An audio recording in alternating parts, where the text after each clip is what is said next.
Assalamualaikum warahmatullahi wabarakatuh. Selamat sore Ibu dan teman-teman sekalian. Perkenalkan kami dari kelompok 2 kode sesi 14 akan menjelaskan tentang Pancasila sebagai ideologi negara.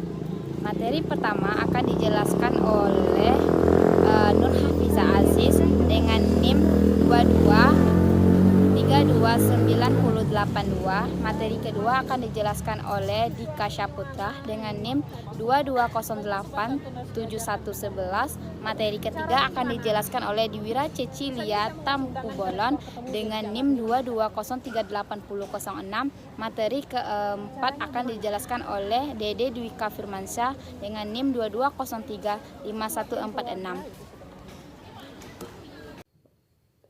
Baiklah, saya Nur Hafizah Aziz dengan NIM 22329082 akan menjelaskan apa yang dimaksud dengan Pancasila sebagai ideologi negara.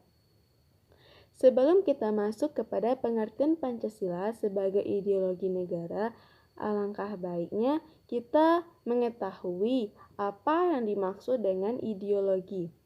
Ideologi itu berasal dari dua kata. Yang pertama idea dan yang kedua logos. Idea itu artinya gagasan, konsep, pengertian dasar, dan cita-cita. Sedangkan logos berarti ilmu. Jadi ideologi itu adalah ilmu tentang ide-ide atau ajaran tentang pengertian dasar. Menurut Kamus Besar Bahasa Indonesia, ideologi didefinisikan sebagai kumpulan konsep yang bersistem dijadikan azas pendapat yang memberikan arah dan tujuan untuk kelangsungan hidup. Pancasila artinya 5 dasar. Jadi, pengertian Pancasila sebagai ideologi negara adalah nilai-nilai yang terkandung di dalam Pancasila yang dijadikan cita-cita yang bersifat normatif dalam penyelenggaraan kehidupan berbangsa dan bernegara. Sedangkan pengertian Pancasila sebagai ideologi negara dalam arti luas ialah visi atau arah tujuan dari penyelenggaraan kehidupan berbangsa dan bernegara dalam mewujudkan nilai kemanusiaan, nilai ketuhanan, nilai kemanusiaan, nilai persatuan dan nilai kerakyatan, serta menjunjung tinggi nilai keadilan sosial bagi seluruh rakyat Indonesia. Baiklah, saya akan melanjutkan materi tantangan Pancasila sebagai ideologi negara pada saat ini dan salah satu contoh faktual secara internal. Ideologi Pancasila mengalami pasang surut. Di tengah perubahan zaman, persoalan yang perlu diwaspadai adalah ketika masyarakat, khususnya generasi muda, tidak lagi memandang Pancasila sebagai ideologi dan dasar negara. Dan pada era globalisasi, tantangan Pancasila sebagai ideologi negara adalah banyaknya ideologi alternatif melalui media informasi yang mudah dijangkau oleh seluruh anak bangsa seperti radikalisme, ekstremisme, dan konsumerisme.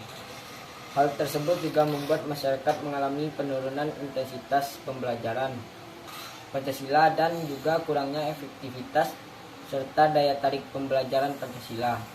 Kemudian tantangan selanjutnya adalah eksklusivisme sosial yang terkait derasnya arus globalisasi yang mengarah kepada menguatnya kecenderungan politisasi identitas, gejala polarisasi dan fragmentasi sosial yang berbasis sara, bonus demografi yang akan segera dinikmati bangsa Indonesia juga menjadi tantangan tersendiri untuk menanamkan nilai-nilai Pancasila kepada generasi muda di tengah arus globalisasi. Unsur-unsur yang mempengaruhi tantangan terhadap Pancasila sebagai ideologi negara meliputi faktor internal dan eksternal. Adapun faktor internal sebagai berikut. 1. Yaitu pergantian rezim yang berkuasa melahirkan kebijakan politik yang berorientasi pada kepentingan berkelompok atau partai sehingga ideologi Pancasila sering terabaikan. Yang kedua, penyalahgunaan kekuasaan korupsi mengakibatkan rendahnya kepercayaan masyarakat terhadap rezim yang berkuasa sehingga kepercayaan terhadap ideologi Perkenalkan, nama saya Dwira Cecilia Tampu Bolon dengan NIM 22078006 akan menjelaskan materi tentang tantangan ideologi negara dari faktor eksternal. Yang pertama, masuknya berbagai kebudayaan global yang ditandai dengan adanya berbagai kebudayaan asing yang masuk ke dalam kehidupan berbangsa dan bernegara karena adanya keterbukaan berbagai informasi. Seperti pada masa sekarang, rakyat Indonesia lebih banyak mengikuti gaya fashion orang luar negeri seperti dari Korea dan Jepang. Yang kedua yaitu meningkatnya kebutuhan dunia sebagai akibat pertambahan penduduk dan kemajuan teknologi sehingga terjadinya eksploitasi terhadap sumber daya alam yang secara sembarangan.